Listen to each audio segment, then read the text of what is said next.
Bonjour et bienvenue à Vie de foi. Cette semaine, j'ai le plaisir de recevoir le pasteur Papicho Akiewa qui nous vient de Paris. Bonjour, pasteur Papicho. Bonjour, pasteur Joël. Gloire à Dieu, on a été vraiment bénis hier dans la première émission. Bénissons Dieu. Amen, où on a parlé de la vision de Dieu pour notre vie. Toute la semaine, on va parler comment on peut être en harmonie avec le Seigneur. Si nous sommes en harmonie, au diapason avec lui, puis on peut vraiment avoir une belle vie bénie. Amen. On ne dit pas qu'on n'a pas d'épreuves. Hein? Si nous sommes victorieux, c'est parce qu'on a eu des épreuves et on a pu surmonter et expérimenter des victoires.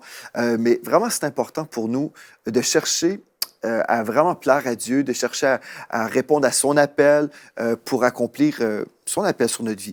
Et donc, hier, on a parlé de la vision. Et aujourd'hui, on va parler de notre vie de prière, qui est vraiment une chose très importante. Mais juste avant, pour ceux qui te découvrent aujourd'hui pour la première fois, donc tu es pasteur à Paris, à l'Église évangélique, Parole du Salut. Et puis, tu exerces un ministère auprès de la jeunesse depuis 24 ans. Oui, c'est depuis 24 ans que je travaille avec les jeunes. Donc, ça a commencé il y a très longtemps. J'ai grandi moi-même dans une assemblée où il y avait beaucoup de jeunes. Et la cellule que je fréquentais était dirigée par un jeune. Nous étions jeunes. À l'époque, je n'étais même pas majeur.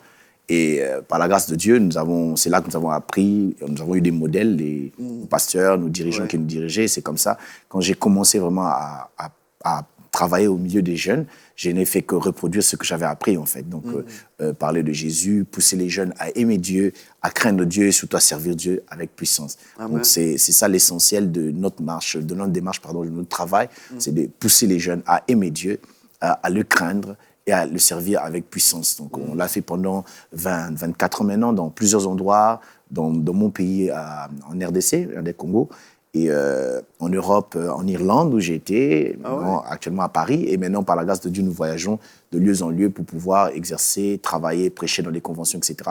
Et aussi pour encourager certains leaders qui travaillent aussi avec les jeunes. Nous encadrons certains leaders, nous encourageons certains leaders aussi pour faire ce travail. Et c'est comme ça que le travail avance avec le Seigneur. Je crois, dimanche, tu me disais en fait que dans votre église locale, je pense que 70% sont jeunes. Oui, je peux dire 60 à 70%, c'est des jeunes. C'est des jeunes qui sont à l'église, qui servent Dieu dans plusieurs départements. Donc, on ne peut pas dire qu'il y a un seul département qui manque des jeunes, à moins que ce soit le département des dames et des messieurs. Mais les jeunes, ils sont partout et ils apportent. L'avantage avec les jeunes, c'est qu'ils ont le temps, ils ont l'énergie.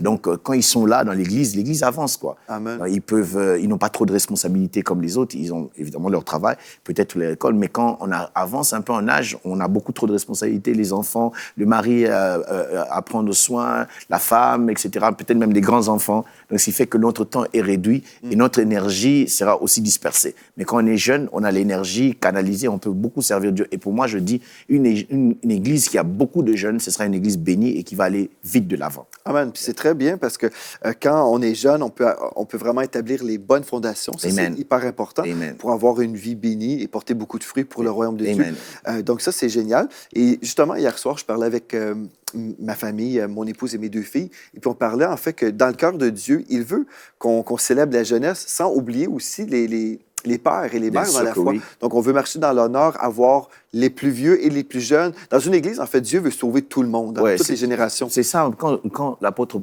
Jean est en train d'écrire à l'église, il parle de père, aux pères, aux jeunes et aux enfants. Amen. Donc, je crois que tout le monde trouve sa place dans l'église. Amen. C'est important. On ne peut pas négliger les pères, on ne peut pas négliger les jeunes, on ne peut pas négliger les enfants. Tous doivent avoir de la place pour que l'église puisse aller de l'avant. Gloire à Dieu. Mais c'est bon aussi d'avoir des ministères spécialisés comme le tien, où tu t'investis à fond dans la vie des jeunes. C'est glorieux.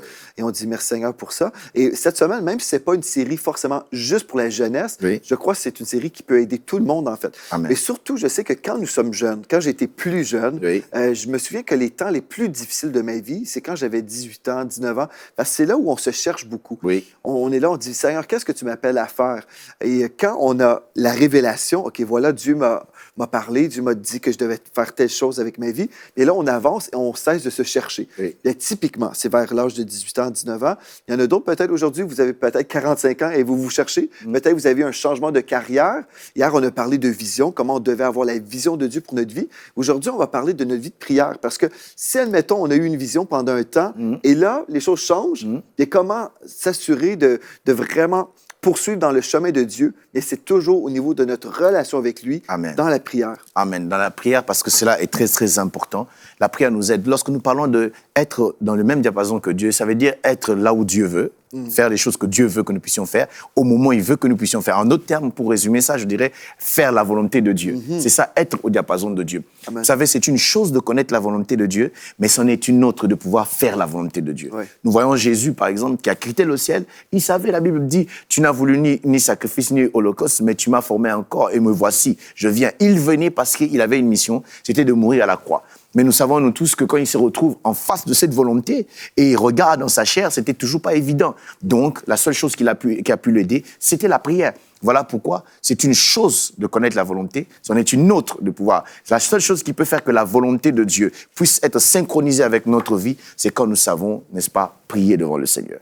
Jésus, dans Matthieu 26, verset 39, je vais lire pour nous. Puis, ayant fait quelques pas en avant, il se jeta sur sa face et pria ainsi. Mon Père, s'il est possible que cette coupe s'éloigne de moi, toutefois, non pas ce que je veux, mais ce que tu veux. Jésus est en train de rencontrer quelque chose qui semble être difficile pour lui, de pouvoir mourir pour quelque chose qu'il n'a pas fait, mourir pour une raison qu'il ne connaît même pas beaucoup, c'est-à-dire que les autres ont fait les choses, il doit mourir à leur place. Et lorsqu'il est en face de cela, sa chair réagit. Et il dit, Seigneur, c'est possible, enlève ça. Bien qu'il savait qu'il était venu pour ça. Donc, pour dire que faire toujours la volonté de Dieu, ce n'est pas évident.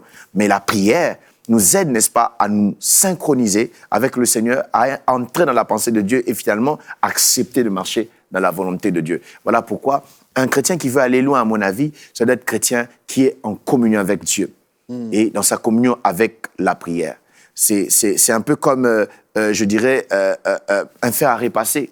Le fer à repasser peut continuer à être chaud quand il est branché. C'est ça. Quand on le débranche, il peut rester chaud, mais pour un temps seulement.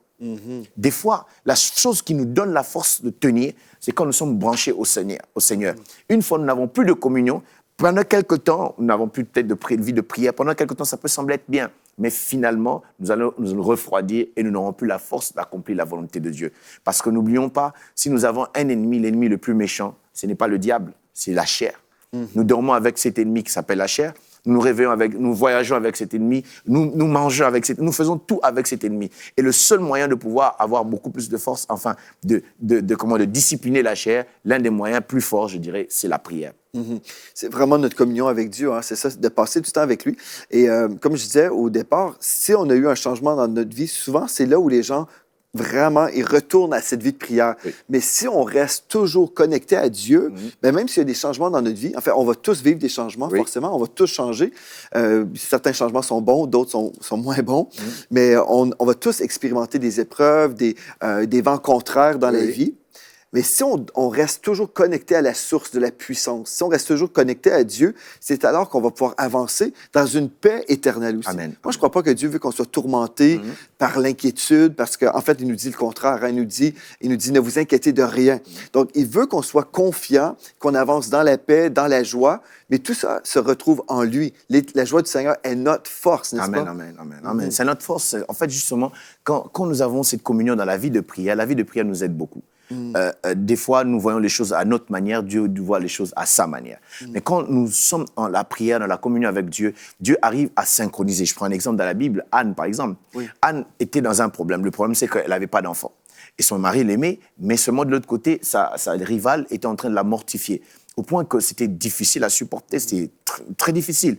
Mais Anne priait, voulait voir la main de Dieu. Mais pendant des années, elle n'a pas pu voir la main de Dieu. C'est ce que Jacques est en train de nous dire. Il dit, vous priez, mais vous ne recevez pas parce que vous priez mal. Parce que certainement, Anne pouvait se dire, non, je dois prouver, montrer que moi je peux. Pour qu'elle se prend, moi aussi je peux avoir des enfants, etc. Mais par la prière, pendant qu'elle est restée dans la présence de Dieu, en priant, ses motivations commencent à changer. Ces motivations commencent, n'est-ce pas, à entrer dans la fréquence de Dieu.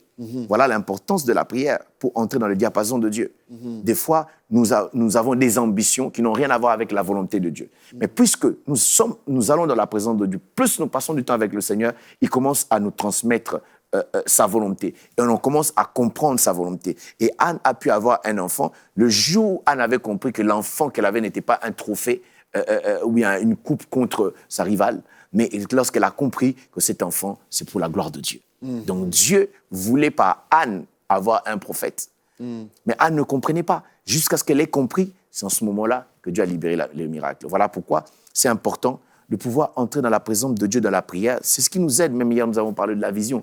Il y a l'ambition de l'homme, il y a la vision de Dieu. Mais quand nous sommes dans la prière, c'est en ce moment-là que Dieu nous communique ses pensées. Il nous, j'allais dire, transfuser. Il nous fait passer sa volonté en nous. Et les choses qui semblaient être difficiles, impossibles à accomplir, mais lorsque nous passons du temps de la prière, directement, on se rend capable de pouvoir faire cela.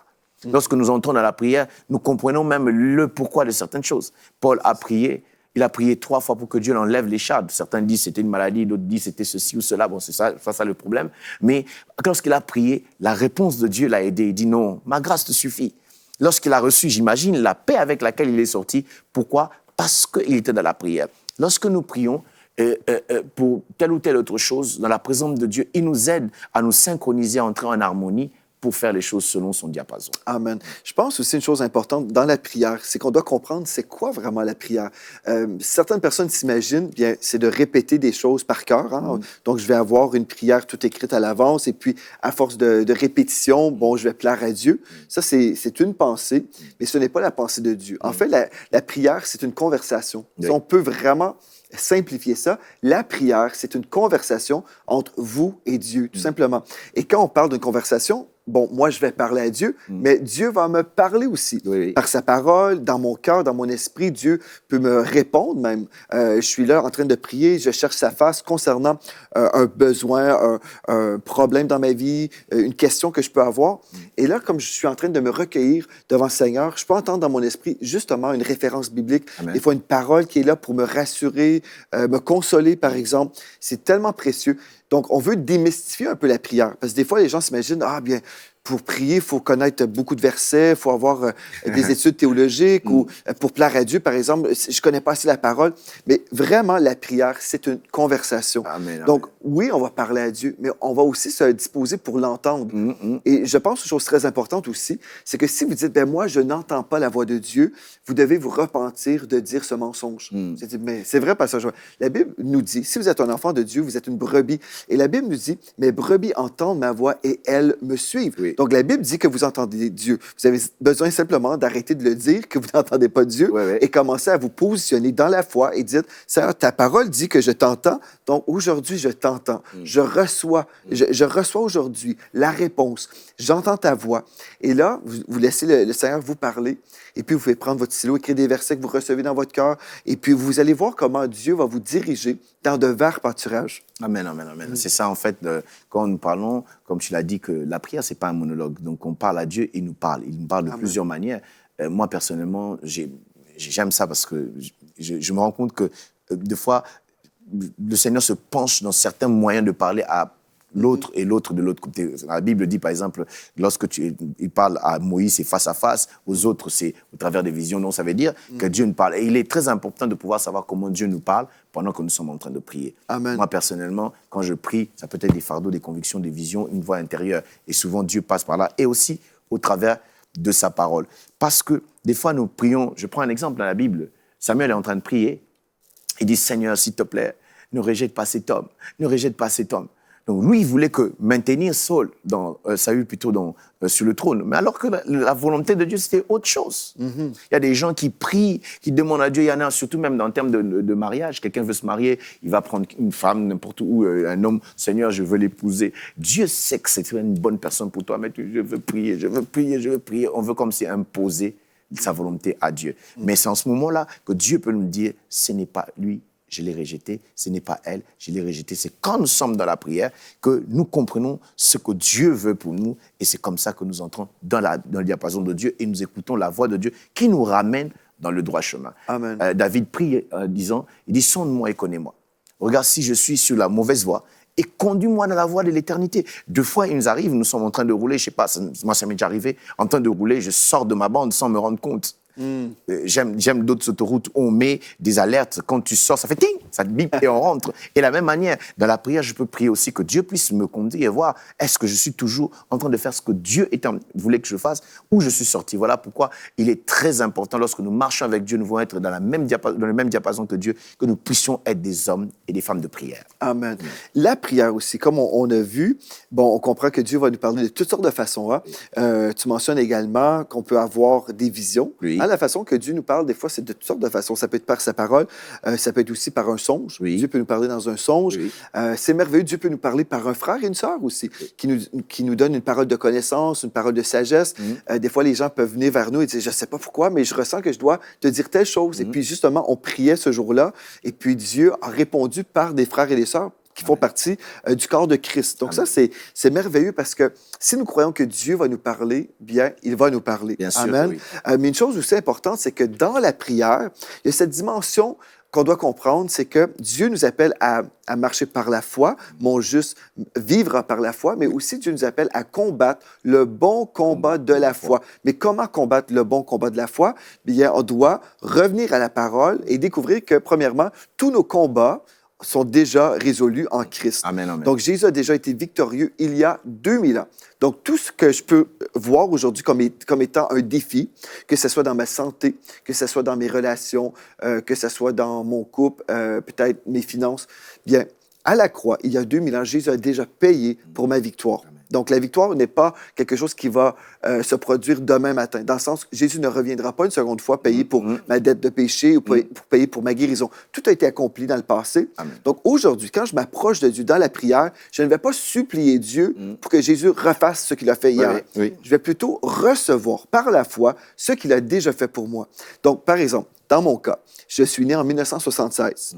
OK. Jésus avait payé pour ma dette de péché avant que j'existe, avant que je commette même un seul péché. Donc, je n'ai pas besoin de supplier Dieu et dire, Seigneur, s'il te plaît, si tu me pardonnes, je vais vivre pour toi toute ma vie, je t'en supplie. Non, je vais dire, Seigneur, je crois que tu es mort à la croix pour moi, pour que je sois pardonné, et je te demande pardon, et je reçois maintenant le pardon de mes péchés. Donc, c'est quelque chose que je reçois par la foi. La vie de prière victorieuse, ou la vie de prière qui est engagée dans le bon combat de la foi, c'est une vie de prière qui est ancrée dans la parole de Dieu. Ceci veut dire, si je suis dans un combat de la foi pour la santé, par exemple, admettons, en ce moment, vous êtes en train de souffrir dans votre corps, et puis vous dites, bien, je prie, mais je ne vois pas de résultat. Bien, votre prière de foi fonctionne si elle est rattachée à un verset de la parole. Ça, c'est hyper important. Des fois, il y a des gens qui disent, bien, je suis dans la foi pour telle chose, et puis on va dire, OK, mais vous êtes engagé, ou vous prenez quel verset en ce moment pour livrer le combat de la foi? Parce que notre arme, c'est une épée. Notre épée, c'est la parole de Dieu. Donc, si je n'ai pas de verset, je n'ai pas d'épée.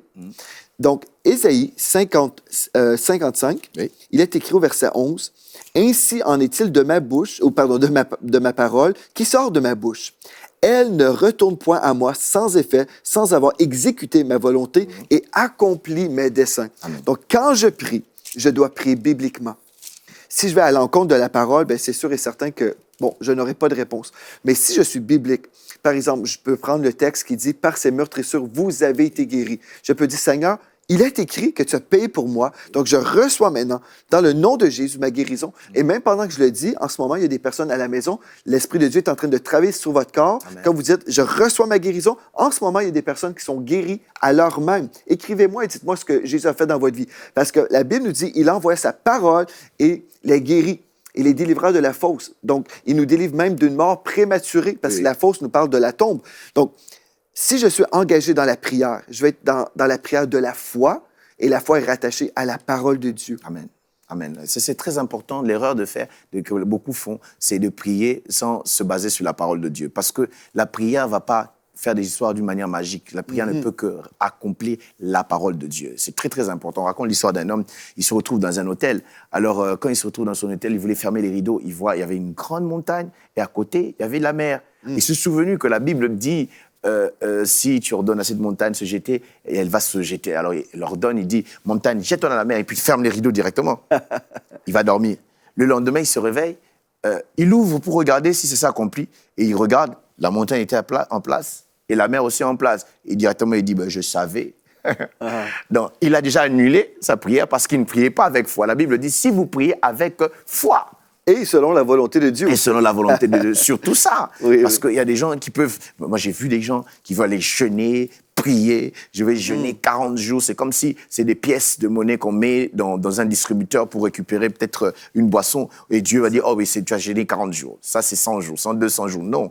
La prière doit être faite dans la foi, selon la volonté de Dieu et surtout pour nous. C'est ça. Et quand on jeûne, ce n'est pas pour forcer Dieu à agir, parce que Jésus a déjà agi pour nous. Oui. Donc, vraiment, on peut se consacrer à Dieu dans la prière et dans le jeûne, mais on doit comprendre une chose très importante, comme le verset que tu viens de citer dans Marc, chapitre 11. Au verset 22, on va y aller ensemble, Marc 11, verset 22, et on va voir une clé très importante concernant la volonté de Dieu. Hein, parce qu'on ne peut pas simplement prier et prier de n'importe quelle façon. Par exemple, mon épouse, une fois, elle reçoit un appel d'une sœur de l'Église qui dit à mon épouse, « Oh, Mathilde, prie pour moi pour que je puisse avoir tel homme à l'Église. Je veux me divorcer de mon mari. Je préfère un autre homme à l'Église. Prie pour moi. » Ma femme a dit, « Non, je ne peux pas prier comme ça parce que c'est une prière qui va à l'encontre de la parole de Dieu. » C'est la sorcellerie, pasteur. Ça, c'est pas la prière. Ma femme a dit, « Non, je ne ferai pas ça. » Donc, c'est une prière qui ne fonctionnera pas. Donc, parce qu'on doit toujours prier selon la volonté de Dieu. Et quelqu'un qui prie, comme tu mentionnes, là, qui parle à la montagne physique, on comprend aussi que le Seigneur Jésus nous parlait des montagnes qui peuvent se dresser dans nos vies, hein, des obstacles que l'ennemi place devant nous. Bien, on va lire le texte dans Marc 11, verset 22. Jésus prit la parole et leur dit, « Ayez foi en Dieu » ou « Ayez la foi qui vient de Dieu. » Je vous le dis en vérité, si quelqu'un dit à cette montagne, donc peu importe l'obstacle qui est devant vous, quelqu'un qui dit à cette montagne, ôte-toi de là et jette-toi dans la mer, et s'il ne doute point en son cœur, donc il n'est pas incrédule, mais qu'il croit ce qu'il dit, il croit ce qu'il dit, il croit ce qu'il dit. C'est une chose très importante. Si je prie, je dois croire ce que je dis. Si je déclare la parole de Dieu, je dois croire ce que je dis. Arrive, il le verra s'accomplir. Je peux dire des choses et ne pas croire dans les paroles que je déclare. Mais si je crois la parole de Dieu, je dépose la parole de Dieu dans mon cœur, la bouche parle de l'abondance du cœur, je vais dire, Seigneur, il est écrit, tu pourvois tous mes besoins selon ta richesse avec gloire en Jésus-Christ. Je crois que ce que je dis arrive, tu vas pourvoir, tu pourvois maintenant dans le nom de Jésus. C'est tellement important. Donc, c'est pas simplement de déclarer des paroles comme ça, mais c'est de déclarer la parole de Dieu que je crois et que je crois quand je le dis.